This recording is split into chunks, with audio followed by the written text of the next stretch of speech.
When you plan to make a film, choosing a location is one of the most important decisions you can make. The setting of a film is not only the location where the story takes place, but it also acts as an extension of the story itself.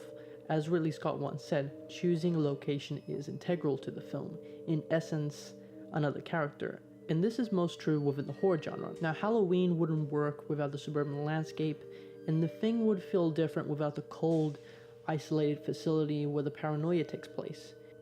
In Alien, we are introduced to the crew of the Nostromo, a commercial spacecraft.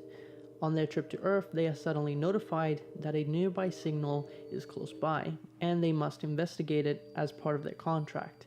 As they encounter an alien ship on a deserted planet, a life form latches itself onto one of the crew members. After the creature is born and escapes, the hunt begins as the crew attempt to find and get rid of the 8th passenger.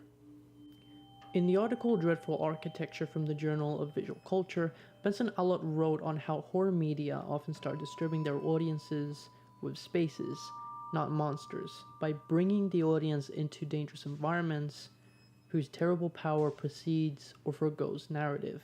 She talks about how It Follows and Alien start their stories with dread, rather than introducing the real monster. And there are many examples of horror films that start their stories this way, including The Thing, Friday the 13th, and the Texas Chainsaw Massacre. This is also done to establish the environment and the tone of the story. These spaces rely on isolation and disconnection from society. Even for The Nightmare on Elm Street, where the characters are isolated and vulnerable in their own dreams. And as soon as we enter these spaces, we understand where the characters are and why they are vulnerable. In Alien, the film takes its time to introduce the Nostromo and the alien spacecraft to create the effect of claustrophobia and isolation. In the opening sequence of Alien, we understand we are in an unfamiliar location. We don't meet the crew until 5 minutes later in the film. Instead, we are introduced to the first character of the film, the Nostromo. The score of the film guides the audience through the corridors as the camera lingers on the empty hallways and rooms. As the camera drifts around the station, we start to become familiar with the space with what we recognize. Familiar objects such as ladders, tables, and spacesuits. This is later reinforced when the crew wake up and have breakfast. The characters occupy the space casually, like another day in the office, further immersing the audience into the environment. When looking at the alien spacecraft, we recognize similarities between both ships, the corridors, the pilot, entrances, but H.R. Giger's design adds a layer of disturbing imagery for the audience. The blending of the familiar with the unfamiliar can be quite jarring, even for the characters. The level of impact the spacecraft has on these characters is shown through the wide-angle shots, placing the characters in such a small position, reflecting their level of power in this space. Locations are characters in their own right, especially when horror films use them to introduce the tone and the space where the narrative will unfold. However, there's another dimension that characterizes these locations in horror films, and that is the level of power they give to the antagonist.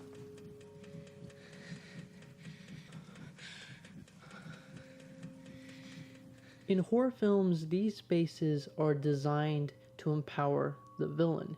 In the case of Alien, the creature was born on a Nostromo. The ship becomes its new home, and the ship becomes a threat to the characters, quite similar to the alien spacecraft.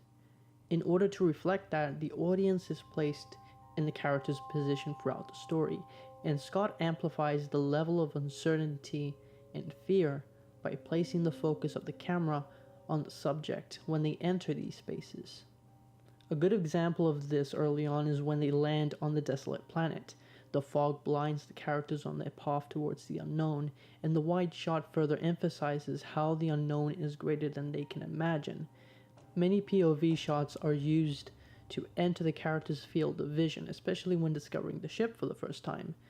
The film changes to a static recorder as it is used by Ash to see what they see.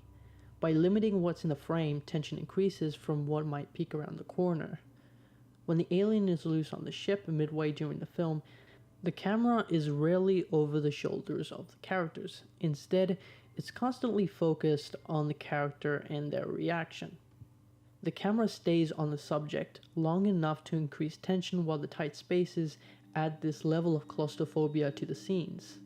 Two examples where they empower the alien with the use of space is through the death scenes of Dallas and Brett. Both scenes have a long runtime for build-up and tension. For Brett, it's around 3.5 minutes of build-up, and for Dallas, it's around 4 minutes. And both scenes are excellent examples in how the location is used to build dread and fear into the audience. First, let's analyze this scene. Brett's expectation when entering the large room is to look for two animals, the cat and the alien. The scene begins as the camera stays on Brett from a low angle, emphasizing his perception towards the situation, in that he is in control of the scene. However, as he enters the chamber, we change to this shot. Brett is no longer in control of the situation. He is now the prey. The alien reveals itself by the end of the scene and kills Brett. To further add to the discomfort are the sounds of the chains that echo over to the next scene, foreshadowing the crew's impending doom, while the crew, neither the audience, know what the alien did to the body.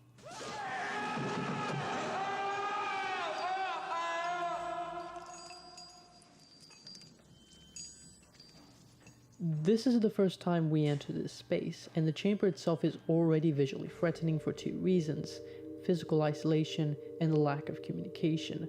The chamber is completely empty, covered in shadows, and the sound of chains replaces the music as Brett wanders aimlessly around the space. What even makes it more threatening is how isolated and cold the room is from the other rooms we were introduced.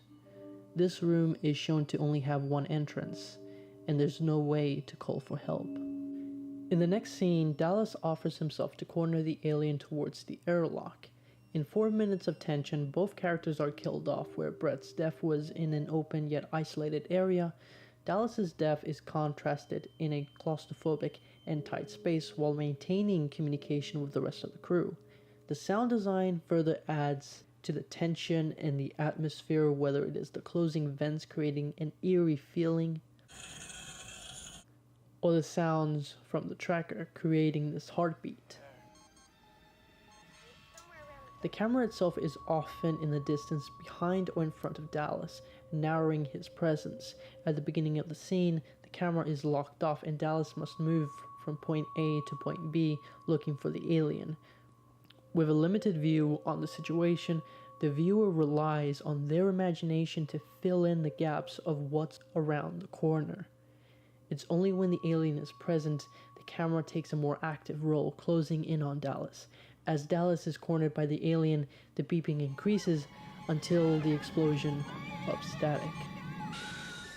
These spaces exist to give the monster a strong and powerful presence in the film, despite the fact that the alien has a total screen time of 5 minutes within the 2-hour film.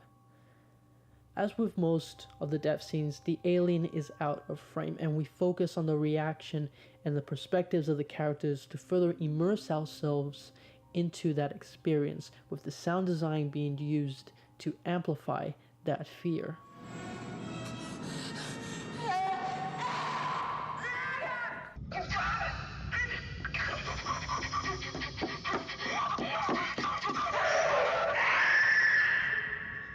By using the character's perspective and limiting what's in the frame, the film exercises the viewer's imagination to create a terrifying experience when the characters enter these spaces. Alien is a masterclass in horror filmmaking and how one can use these spaces to strike fear and dread into the audience. The film captures its tone through multiple elements, such as set design, cinematography, and sound design. One cannot deny how important the location is for a horror narrative, and how these spaces can still be used to scare audiences even if the monster isn't there.